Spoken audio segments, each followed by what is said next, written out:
গত 7 মাস আমরা নিলয়কে কাছে পাইনি। আসার পরে প্রথম কথা হয়েছে যে মোবাইলে অনেকগুলা কুকুর, ওরা আমরা এই 7 মাস যখন শুটিং করতে যেতাম, বিশ্বাস করবেন না, কুকুরগুলো আমাদের কাছে মানে অ্যাজ ইট নিলয়ের খোঁজ করতো।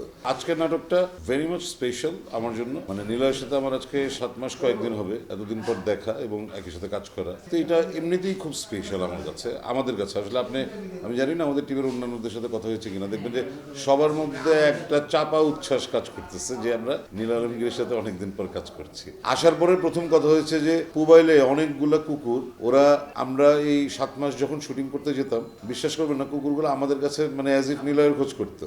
নিলয় যে ওদের কাছে কি, এটা যারা মানে আমরা চোখে দেখেছি আমরা জানি। সো এই 7 মাস নিলয় নাই, কুকুরগুলো জানে যে আমরা নিলয় মানে আমাদেরকে সবসময় নিলয়ের আশপাশেই দেখেছে।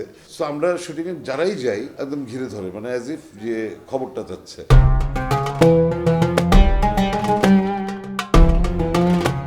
এবং অ্যামেজিং ব্যাপার হচ্ছে, যারা আবার কুকুর পছন্দ করে না, একটু দূরে দূরে থাকে, ওরা তাদের কাছে যায় না।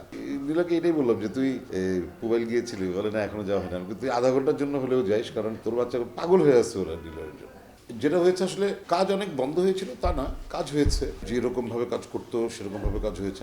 আমরা ব্যস্ততার সাথে আমরা সবাই সময়টা পার করেছি, কিন্তু আমরা প্রত্যেকটা মানুষ, সিনিয়র ভাই, বাসার ভাই, শেলিয়াপা, রিমরুজা খন্দকার, আপনি দেখবেন ওদের সাথে কথা বললে দেখবেন যে, বা হিমি, আমরা প্রত্যেকে না আসলে মিস করেছি এই নিলয়কে। বিকজ ওর সাথে কাজ করাটা আমাদের সব আর্টিস্টের কাছে সবসময় একটু ব্যতিক্রম, কারণ নিলয়কে আমাদের কখনো আসলে ওই লেভেলের দূরের কোনো তারকা মনে হয় না। তারকাদের সাথে কিন্তু একটা দূরত্ব তৈরি হয়ে যায়। আমরা ক্যারেক্টার আর্টিস্ট যে যত সিনিয়রই হই না কেন, তারকার সাথে একটা দূরত্ব থাকে সবার। এটা দোষের কিছু না, এটা একটা অটো সিচুয়েশন, এটা হয়। কিন্তু নিলয়ের ক্ষেত্রে আমরা কেউ এটা কখনো ফিলই করি না। মানে এটা নিলয়ের হয়তো দুর্ভাগ্য, কিন্তু আমাদের জন্য খুব সৌভাগ্য।